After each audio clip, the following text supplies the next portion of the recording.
Kelly spent 9 years in the Royal Artillery, serving tours in Northern Ireland and twice in Bosnia. But when he left the army in 2003, Mick was left to confront a new battle alone. Struggling to adapt to civilian life, he began to suffer from depression, becoming by turns anxious and aggressive, and withdrawing from normal life with his wife Sharon and son Liam. Over time, Mick's behaviour became so erratic that the family decided they needed help, but didn't know where to turn.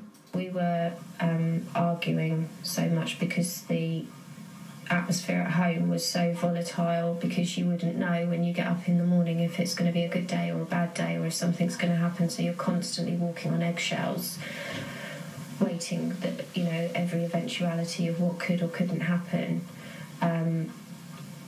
and trying to do damage limitation all the time to protect him and to protect our son, so that, you know, everything was running smoothly.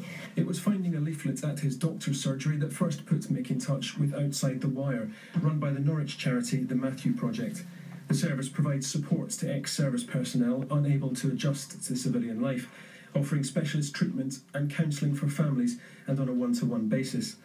A year on, and the Kellys feel they're making progress. Well, it's made a big difference, like I say, because they're there just at the end of a phone line.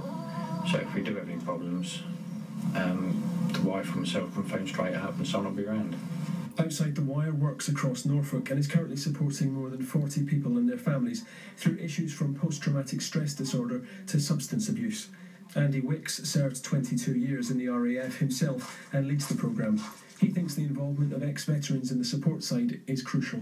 You immediately have that camaraderie and that bonding, and you're so many steps further down the line because you can engage with these people quite quickly, and what's more importantly is that the treatment can work a lot faster as well, because you know where they've come from, you've bought the t-shirt, so to speak. How the country looks after its veterans is a poignant topic in the centenary year of the First World War starting and the 70th anniversary of D-Day.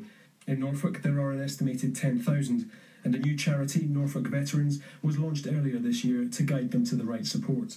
Outside the Wire was given cash by Norfolk's Armed Forces Community Covenant and the Royal British Legion, but that runs out in March. So the Matthew Project is fundraising to make sure the service has a future. The amount we need is almost like limitless, because there are so many people out there that are affected by substance misuse who are serving or ex-HM forces, but it's also their families. Back at the Kellys' home in Haysborough, they're keen to spread the word about Outside the Wire. They're still taking each day as it comes, but are now facing the future a little more hopefully. Mark Shields, Mustard TV, Haysborough.